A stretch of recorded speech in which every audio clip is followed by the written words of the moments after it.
నమస్తే ఫ్రెండ్స్, అందరికీ స్వాగతం. కన్యాశుల్కం నాటకమునకు గురజాడ అప్పారావు గారు రచించినటువంటిది. ఈరోజు నాటకంలో రామప్పు పంతులు, మధురవాణి, లుబ్ధావధానులు, సిద్ధాంతి గారు, మీనాక్షి, పూజారి గవరయ్య, కొండిబొట్టు, మరి ఒక బ్రాహ్మణుడు, బుచ్చమ్మ, గిరీశం మొదలగు పాత్రధారులు వాళ్ళ మధ్య సంభాషణ ఎలా ఉంది అనేది మనం చూద్దాం. అయితే గత ఎపిసోడ్లో ఇప్పుడు లుబ్ధావధానులు వృద్ధ పెండ్లి కుమారుడు ఉన్నాడు కదా, ఆయనకి అగ్నిహోత్రావధానులు గారి అమ్మాయితో పెళ్లి జరగాల్సి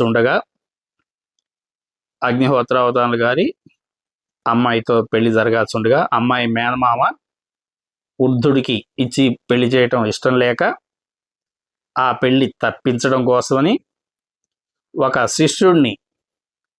ఒక బాల శిష్యుడిని ఆడవేషం వేసి, అంటే పెళ్లి కుమార్తెలాగా వేసి ఆ వృద్ధ పెండ్లి కుమారుడైన లుబ్ధావధానుల గారికి ఇచ్చి, మొత్తానికి అంటే అంతకుముందు పెళ్లి కుదిర్చిన విషయం రద్దు చేసి కొత్తగా ఈ పిల్లవాడిని పెళ్లి కుమార్తెగా చేసి ఆ పిల్లతో పెళ్లి జరిపిస్తాడు. అయితే ఇదంతా జరిగేదానికి రామప్ప పంతులు గారు ముందుగా ఫస్ట్ లగ్నం నిశ్చయిస్తాడు పెళ్లి కుమార్తె.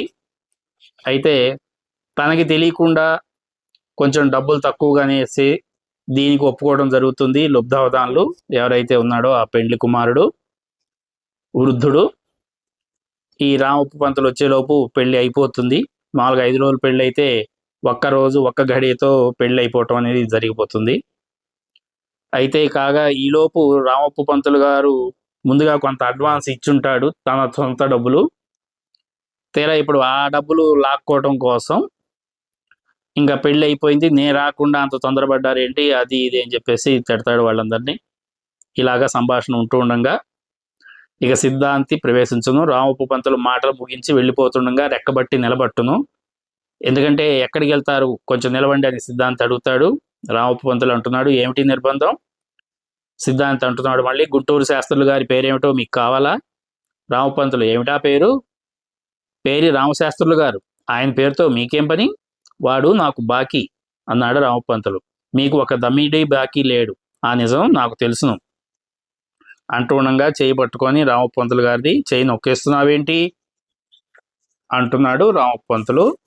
సిద్ధాంతి, వైదికాళ్ళ చేయి మృదువుగా ఎలా ఉంటుంది? అవధానులు గారు ఇచ్చిన సొమ్ము తాలూకు నిల్వ ఎంత ఉందో చెప్పండి అంటే దానికి రామప్ప పంతులు, నువ్వెవరివే అడగడానికి, అన్నా చేయి నొక్కుతున్నావు, తంతావా ఏమిటి? సిద్ధాంతి, శుభమల్లే పెళ్లి కూతుర్ని ముండా ముతక అంటే ఎవరైనా ఊరుకుంటారా? రామప్ప పంతులు దానికి అంటున్నాడు, ముండా కాదు పునిస్త్రీయే అంటాను, చేయి వదిలే. లుబ్ధావధానులు శిష్యుడికి కొంత ఎడంగా జరుగును.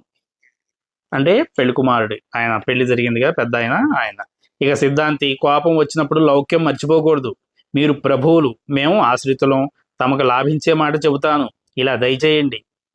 రామప్ప పంతులు దానికి అంటున్నాడు, మర్యాదగా మాట్లాడితే నా అంత మంచివాడు లేడు. దానికి సిద్ధాంతి, అవధానుల గారు మీరు కూడా ఇలా రండి. అప్పుడు లుబ్ధావధానులు, సిద్ధాంతి, రామప్ప పంతులు రహస్యంగా మాట్లాడుదురు. రామప్ప పంతులు ఉత్సాహంతో అంటున్నాడు, సిద్ధాంతి, ఏది పొడిపిసరు? నిగపాడన్నవాడు సబబుకు కట్టుబడతారు. ఎవరయ్యా వంట బ్రాహ్మలు? మా ఇంటికి పలహారాలు వెళ్ళాయా? ఏవాయ్ కొండిబొట్లు, మాట ఇలారా. కొండిబొట్లు వచ్చును. ఏం సెలవు అని కొండిబొట్లు అడుగుతున్నాడు. మా ఇంటి దాకా నాతోరా. చిత్తం. మా తోటలో మంచి పనసకాయలు ఉన్నాయి, 2 కాయలకి బరాయత్తు ఇస్తాను, తెచ్చుకో. మీ అయ్యకి పనసకాయ కూరంటే మా ఇష్టం కొండి అంటున్నాడు కొండిబొట్లు. చిత్తం. అలాగే మళ్ళీ రామప్ప పంతులు అంటున్నాడు, పెళ్లిలో ఏమిటో గమ్మత్తు? దానికి కొండిబొట్లు, అంటే వీళ్ళిద్దరి మధ్య ఇప్పుడు సంభాషణ కాస్త జరుగుతోంది, గమనించండి. ఏమీ గమ్మత్తు లేదండి. మధురవాణి పాడింది కాదేం? పాడింది. కాదండి. అలా చెప్పు. అంతసేపు హెడ్ కానిస్టేబుల్తో మాట్లాడుతుంది కాబోలు. లేదండి, ఒక్క మాట్లాడలేదు. మరి ఎందుకన్నావు మాట్లాడిందని ఇందాకను? విరగబడి నవ్విందన్నావే. మరే వచ్చి లింగన్న గారి కాంబొట్లు అలా అనమన్నాడు. వాడి పని పట్టిస్తాను. నాతో వెకస్యాల. నువ్వు మాత్రం వాడి జట్టుకూడదు. చిన్నప్పటి నుంచి నిన్ను ఎరుగుతును. నువ్వు నిజాయితీ మనిషివి. అవునండి, ఎప్పుడు నేను నిజమే మాట్లాడతాను. అవును గాని హెడ్ కానిస్టేబుల్ మాట మాటకు నిజం చెప్పావు కావు. పట్టాభిరామస్వామి మీద ప్రమాణం చేసి చెప్పు. మధురవాణి ఎవరెవరితో మాట్లాడింది? మరే వచ్చి మరే వచ్చి నిజం చెప్పమన్నారు. నిజాయితీ మనిషివనే కదా నిన్ను అడుగుతున్నాను. అయితే అందరితోటి మాట్లాడింది. అందరితోటి అంటే ఎవరెవరితోటి? ఎవరెవరా అంటే పెళ్లి వదిలేసి అంతా మధురవాణి చుట్టూ మూగాం. భుక్తగారితో మాట్లాడింది.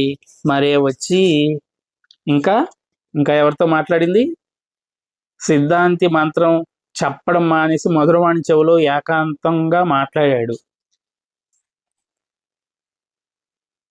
మరి మరి ఇంకా ఎవరితోటి? మరే వచ్చి హెడ్ కానిస్టేబుల్ తోటి. ఓరి చండాలుడా, హెడ్తో మాట్లాడదన్నావు కదరా. అవును, మాట్లాడలేదు. పుండాకోర్ మాట్లాడలేదా? సత్యాన్రా దేవుడా. అసత్యం అంటే నాకు వెర్రి కోపం. ప్రమాణపూర్తిగా నిజం చెప్పు. అబద్ధం ఆడితే తల పేలిపోతుంది. మాట్లాడిందా లేదా? లేదు. ప్రమాణపూర్తిగా? ప్రమాణపూర్తిగానే. మరి ఇప్పుడు నిజం చెప్పావు, విన్నావా? నీకు చిన్నతనం. ఆడవాళ్ల మీద ఒకరు అనమన్నా అన్యాయం మాటలు ఆడకూడదు, తెలిసిందా? మధురవాణి మా దొడ్డ మనిషి. ఊళ్ళో మరి అనుకుంటారేం? ఊళ్ళో అలా అనుకుంటారేం? అంతా అనుకుంటారు. రామపు పంతులు ఇంటి ఎదుట ఇప్పుడన్నమాట. రామపు పంతులు, నేను తలుపు కొడతాను, నువ్వు చిన్న గమ్మత్తు చెయ్యి. అప్పుడు కొండి బుట్ట అంటున్నాడు, చిత్తం. రామపంతులు, ఈ విచ్చబేడం మొలని పెట్టుకో. మా పెరటిగోడ అవతల ఒక అరగడియ నిలబడు. దిడ్డీతో వంట కానిస్టేబు గాని మరెవరు గాని పైకి వచ్చినట్ట అయినా రెక్కబట్టుకొని కేకై, నే వస్తా. లేకుంటే ఉడాయించేయి. కొండిబుట్లు అట్లాగని నిష్క్రమించును. తలుపు తలుపు తలుపు తడుతున్నాడు. తనలో అనుకుంటున్నాడు, ఒకడంతా తలుపు తీయదు. అనుమానానికి కారణం వీడు నిజం చెప్పాడా, అబద్ధం చెప్పాడా? నేను పాలెం నుంచి వచ్చి కబురు పంపించిన తర్వాత రాక ఇది తుర్రుమని ఎలా పరెత్తి వెళ్ళింది పెళ్లిలోకి. తలుపు తలుపు మళ్ళీ తలుపు తట్టాడు. ఇప్పటికీ రాదేం? మధురవాణి, తలుపు తీయను. ఏం చేస్తున్నావు ఇంతసేపు? ఉదయం నుంచి రాత్రి వరకు చేసే పనులన్నీ రేపటి నుంచి రాసుంచుతా. రండి. ఉభయులు నిష్క్రమించరు. తర్వాత కొండిబొట్లు ప్రవేశించును. కొండిబొట్లు అంటున్నాడు, పంతులు గారు, పంతులు గారు. రామప్ప పంతులు మధురవాణి ప్రవేశించరు. రామప్ప పంతులు మధురవాణితో, నువ్వు లోపలికి వెళ్ళు. కొండిబొట్లతో ఏమిటి అంటున్నాడు. మధురవాణితో ఏమో నువ్వు లోపలికి వెళ్ళు అన్నాడు. కొండిబొట్లతో ఏమిటి అన్నాడు. మరే వచ్చి పట్టుకోలేదు. తీక్షణంగా, ఎందుకు పట్టుకున్నావు కావు? చెప్పరాని దాన్ని ఎలా పట్టుకోవడం? చెప్పరాని దాన్ని ఎందుకు పట్టుకోవడం అని మధురవాణి అంది. దిడ్డీతో వంట ఎవరొచ్చినా పట్టుకొని కేకేయమని పంతులు చెప్పారు. ఏ విచిత్రం, ఏం అప్రదిష్ట, బ్రాహ్మణుడికి వెర్రెత్తుతుంది కాబోలు మధురవాణి అంది. రామపు పంతులు ఇక మాట్లాడుతున్నాడు. మధురవాణి వెనక నిలిచి చేతితో వెళ్ళిపోమ్మని కొండబొట్టుకి సైగ చేసింది. అంటే మధురవాణి వెనక, రామపు పంతులు వెనక మధురవాణి నిలబడి సైన్ చేసిందనమాట, కొండిబొట్టు నిలవని. పేలుడుగాయ వైదికప గుంటడి వెకస్యాలు నిజం అనుకుంటున్నావేంటి? లోపలికి వెళ్ళును అని రామపంతులు లోపలికి వెళ్ళాడు. రామపు పంతులు ఇంటిలోనికి వెళ్ళగానే మధురవాణి సావిడి వెనక తలుపు పైనుంచి వేసి కొండిబొట్లను లోపలికి రమ్మని సౌజ్ఞ చేసి ముద్దెట్టుకొను. మధురవాణి నిమ్మలంగా అంటుంది, బాగా కాపాడావు. కొండిబొట్లు అంటున్నాడు, మధురవాణి, ఇదిగో పంతులిచ్చిన బేడ, ఇదిగో హెడ్ గారిచ్చిన పావల, ఇంద వెండి తొడు పొడికాయ ఇచ్చును. మధురవాణి పుచ్చుకొని, నువ్వు మంచివాడివి, ఈ వేళ నుంచి నీకు నాకు నేస్తాం, తెలిసిందా? మరి ఒకసారి ముద్దు పెట్టుకొని ఇక వెళ్ళు. కొండిబొట్లు చెంగున వీధిలోనికి ఎగిరి వీధి నడుమ గెంతులు వేయను. కొండిబొట్లు ప్రవేశించును. కొండిబొట్లు చెంగున వీధిలోనికి ఎగిరి వీధి నడుమ గెంతులు వేను. కాంబొట్లు ప్రవేశించును. కాంబొట్లు. ఎందుకురా ఈ గెంతులు, కొండిబొట్లు అంటున్నాడు. ముద్దెట్టుకుందిరా కాంబొట్లు. వెర్రి వెర్రి వేషాలు వేయకు. ఈ కోతి మొహాన్నే ఓసి ఎర్రి కుట్ట, మేం జట్టు కట్టాం నిష్క్రమింతురు వాళ్ళిద్దరు. ఇక స్థలం ఇప్పుడు కృష్ణరాయపురం అగ్రహారంలో అగ్నిహోత్రావధానులు ఇంటి పెరటిలో గిరీశం పనివాళ్ల చేత పందిరి వేయించుచుండును. వెంకటేశం ప్రవేశించును.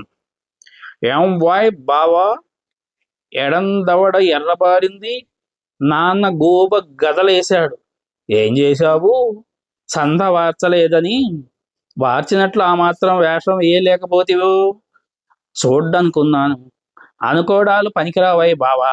మనం ఏదైనా వేషం వేసామంటే ఒకడు చూస్తున్నాడని అనుకున్నప్పుడు, ఒకడు చూస్తూ ఉండలేదనుకున్నప్పుడు కూడా ఒక్క మోస్తరుగా వేషం నడిపిస్తే safe side.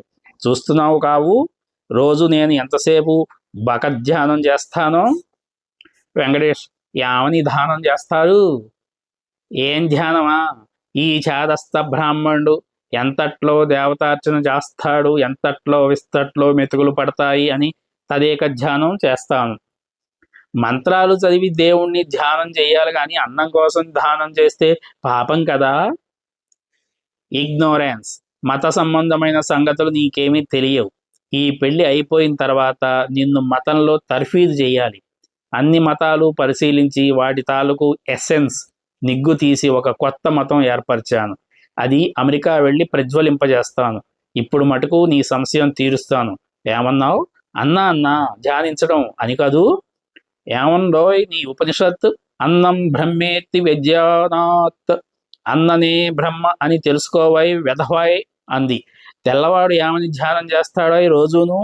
Father give us our daily bread, అనగా నన్ను కన్న తండ్రి రోజు ఒక రొట్టె ముక్క ఇవ్వబోయ్ అని. ఇక మనమేమనాలి? తండ్రి రోజు కందిపప్పు దప్పడం ఇవయ్యా అని ధ్యానించాలి. మన చమకంలో ఏమన్నారు? శ్యామ కామచ్చమే, శ్యామల అన్నం మా మజాగా ఉంటుంది, నాకు కావాలి ఓ దేవుడా అన్నారు. ఆ చమకంలోకి ఎవడికి ఇష్టమైన వస్తువులు వాడు కలపవచ్చును. కంది గూండాచమే, ఇంగువ సూనాచమే. దీనినే రిలీజియస్ రిఫార్మ్ అంటారు. మరి గేదె పెరుగు చమే, చేగోడి చమే. ఛబాష్, అది ఒరిజినాలిటీ. అడిగితే గాని అమ్మైనా పెట్టదు. దేవుడు మాత్రం ముద్దిస్తాడనుకున్నావా ఏమిటి? నీకు ఎప్పుడు ఏమి కావలిస్తే అప్పుడు వస్తువులు సంపుడీ చేసి చమక పారాయణ ఆరంభించాలి. అయితే రేపటి నుంచి నేను రోజు చమక పారాయణం చేస్తాను. మనసులో చేయి, పైకి పారాయణ చేశావంటే నీ తండ్రి ఎడ్యుకేషన్ లేకపోవడం చేత, రీజన్ తెలియక, ఇదేమిటి చమకం పాడు చేస్తున్నాడని పెనత్త కొట్టి 9వ అష్టం ఘనం పారాయణం చేస్తాడు. మొన్న బుగతగారింట్లో మీరు పొగాట్టాక ఎత్తుకొచ్చారు కదా, పాపం చేశారని దేవుడు కోపడ్డా? చిన్నతనంలో మా పినతండ్రి నీ తండ్రిలాగే అగ్గిరావుడోయ్, చెవి నులిపి నా చేత ఉపనిషత్తులు చదివించాడయ్యా. దాంత అస్సాగొయ్య, పేరు మర్చిపోయాను గాని ఒక ఉపనిషత్తులోనూ శిష్యుడు ప్రశ్న అడుగుతూ ఉంటే గురువు సమాధానం చెబుతూ ఉంటాడు. ఆ ఉపనిషత్తులో చెప్పిన శిష్యుడిలాంటి శిష్యుడివి నువ్వు, అలాంటి గురువుని నేను. మన ప్రశ్నోత్తరాలు ఎవడైనా తాటాకు మీద రాసి పారేశాడంటే ఆ ఒక 200 ఏళ్ళైన తర్వాత టొబోకోపనిషత్ అవుతుంది. పొగాకు కట్టకు పాపమేమిటో కాల్చి పారేసేదానికి. అందులో పొడుం చేసే బుద్ధిహీనుల దగ్గర పొగాకు ఎత్తుకురావటం లోకోపకారం అని నమ్ము. ఎలాగండి లోకోపకారం? ఎలాగా? ఇదిగో ఇలా చుట్ట కాలిస్తే స్టీమ్ ఇంజన్ లాగా భగ్గు భగ్గుమని పొగ ఆకాశానికి పరిగెత్తి మేఘమై వర్షం కురిపిస్తుంది. పొడుంగాని పీలిస్తే ఆ ఘాటుకి ఆకాశం అర్చుకుపోతుంది. ముక్కంట మాత్రం చిరు వర్షం కురిసి ఇల్లు ఒళ్ళు కూడా డర్టీ అవుతుంది.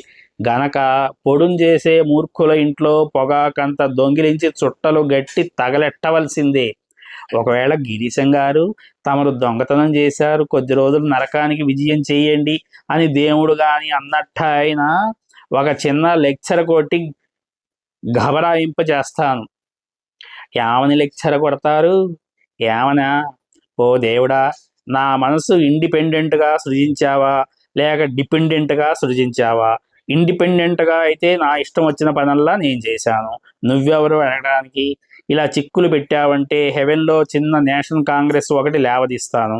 లేక నన్ను డిపెండెంట్గా చేశావు, అట్లాగైతే నువ్వే నా చేత పాపం చేయించావు గనక నీకే ఆ శిక్ష కావాల్సింది.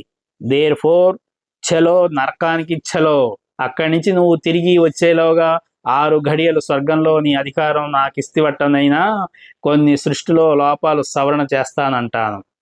ఏమిటండి ఆ లోపాలు? లోపాలన్న లోపాలా నీ చేత ఒప్పిస్తాను. నెంబర్ 1, నీ మేస్టార్ లాంటి అభాజుని పుట్టించడం లోపం అంటావా అనవా? లోపమే. నీ సిస్టర్ లాంటి బ్యూటిఫుల్ యంగ్ గర్ల్ని విడోన్ చేయటం తప్పంటావా ఒప్పంటావా? తప్పే.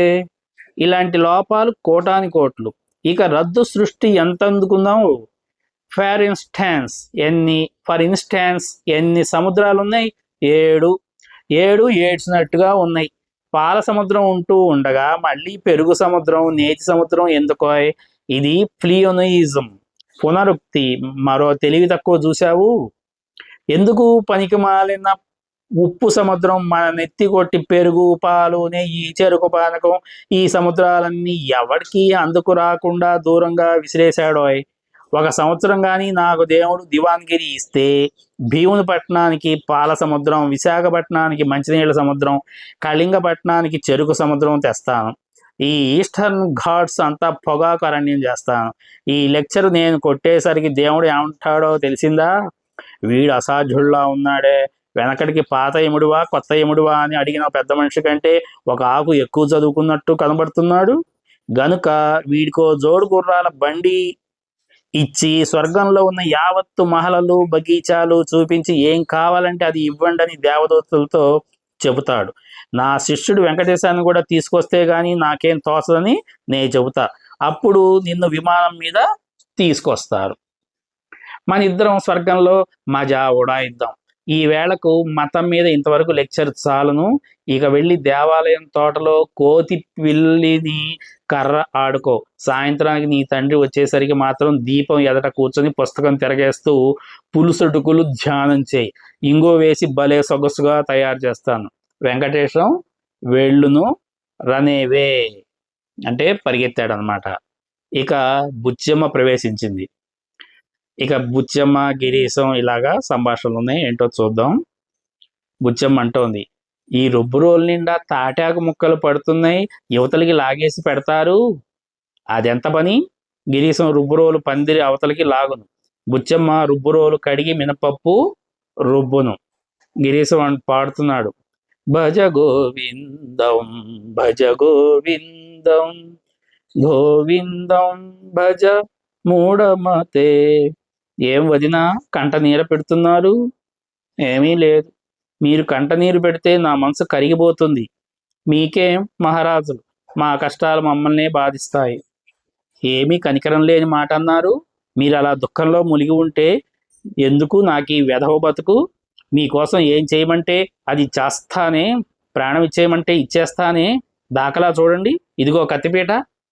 బుచ్చమ్మ కత్తిపీట దగ్గరికి తీసుకొని, చెల్లికి సంబంధం తప్పించారు కారు కదూ?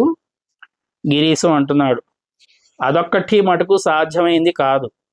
అయితే మీతో నాకేం పని? ఇంత సందడిగా పెళ్లి పనులు చేయిస్తున్నారు. మా నాన్నకి తోచకపోతే మీకైనా తోచకూడదు ఈ సంబంధం కూడదని? మీకు కూడా దాని మీద ఇంత కనికరం లేకపోవాలా? లుబ్ధావధానులు మీకు అన్నగారిని కావాలు, మీకు సంతోషం. గిరీశం అంటున్నాడు దానికి, నాకా సంతోషం? ఎంత క్రూరమైన మాట అన్నారు. ఈ సంబంధం అవుతుందని నా మనసులో ఎంత ఖేదిస్తున్నానో ఆ భగవంతుడికి తెలుసు. ఈ సంబంధం తప్పించాలని చివాట్లు పెడుతూ మా అన్నగారి పేర 2 టావులు ఉత్తరం రాశాను. చెవిని పెట్టాడు కాడు.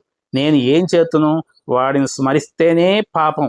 ఊరికే కూర్చుంటే మీ తండ్రి ఏమనుకుంటాడో అని మీ ఇంట అరవచాకిరీ చేస్తూ నీకు ఏనాటికైనా కనికరం వస్తుందేమో అని ఒక మనిషిని 100 మంది చేసే పని చేస్తున్నాను. అంతేగాని ఈ నమ్మిన నౌకరు మీద నీ మనసు భారంగా ఉంటే ఎవరికీ చెప్పకుండా ఈ రాత్రి లేచి మా దేశానికి వెళ్ళిపోతాను. వెళ్ళిపోకండి. నేను మాత్రం ఏం పోయే సాధన ఎలాగా? ఎన్నో మాటలు ఏమనుకుంటాను. ఈ పెళ్లి తప్పించలేకపోయాను కదా. నా ప్రాణం కంటే ఇష్టమైన ఈ బంగారపు బొమ్మ లాంటి బుచ్చమ్మని పునిస్త్రీని చేయలేకపోయాను కదా అని విరక్తి పుట్టి పోదాం అని నిశ్చయించేసరికి కాలు ముందుకేసిన మనసు వెనక్కి లాగి ఏమీ తోచదే. పైకి పోతానని సందడి పడుతున్నాను.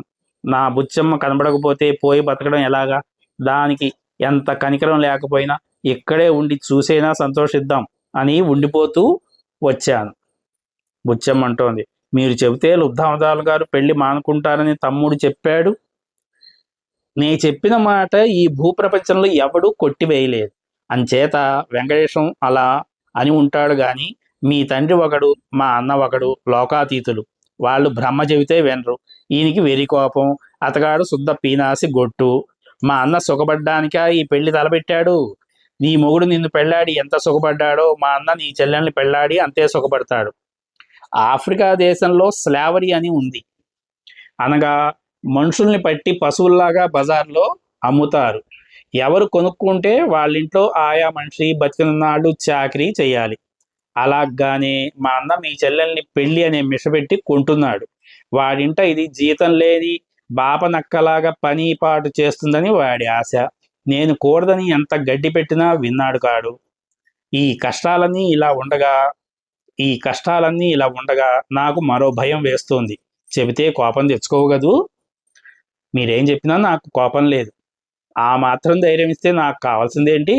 రామచంద్రాపురం అగ్రహారీకులు బహుదుర్మార్గులు. మా అన్న చచ్చిపోయిన తర్వాత నీ చెల్లెల్ని తిన్నగా ఉండనీరు. అది కూడా మా మీనాక్షి మోస్తరవుతుంది. మీనాక్షికి ఏం లోపం వచ్చింది? ఏమని చెప్పను? కడుపు చించుకుంటే కాళ్ళ మీద పడుతుంది. అయినా నీ దగ్గర నాకు దాపరికం ఏమిటి? దాని మొగుడు పోయిన తర్వాత ఏటా కడుపు అవుతూ ఉండటం, అయినప్పుడల్లా వాళ్ళ మాలని అల్లరీను. ఒకప్పుడు అది ప్రాణభయం కూడా చేస్తుంది. ఆ ఊళ్ళో రావు పంతులని ఒక పరమ దుర్మార్గుడు నియోగ పంతులు ఉన్నాడు. వాడు ఒక సాందాన్ని ఉంచుకున్నాడు. ఎందరినో సంసారాలని చెడగొట్టాడు. మా అన్న వ్యవహారాలని ఆ పంతులే చూస్తాడు. మా అన్న చచ్చిన ఉత్తర క్షణం నీ చెల్లెలికి వల్లమాల ధనం చేతిలోకి వస్తుంది. స్వాతంత్రం కలుగుతుంది. ఏమి ఇది అని అడిగేవాడు ఉండడు. ఇహ చెడిపోవడానికి అభ్యంతరం ఏమిటి? నేను కట్టుగా ఉన్నానా కానా అని నువ్వు అనగలవు. నీ మొగుడి తాలూకు ఆస్తి నీ చెయ్యి చెక్కలేదు.